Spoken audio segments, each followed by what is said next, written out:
Panginoon, salamat po sa araw na ito. Salamat sa buhay, sa lakas at sa katahimikan ng puso na galing sa inyo.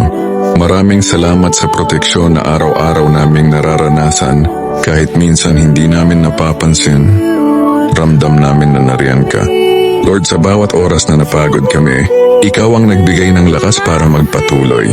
Sa bawat panganib na hindi namin namalayan, Ikaw ang naging bakod at tagapagtanggol namin. Salamat dahil hindi mo kami pinapabayaan. Salamat sa mga sandaling pinatigil mo kami para maalalang hindi namin kailangan mag-isa.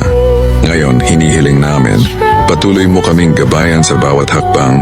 Pangunahan mo ang isip namin at palakasin ang puso namin para lagi naming piliin ang tamang daan. Lord, salamat sa proteksyon, salamat sa kalakasan, at salamat dahil sa bawat laban. Ikaw ang una naming kasama at huli naming sandigan.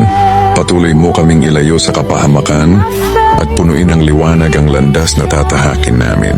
Sa pangalan ni Jesus, Amen.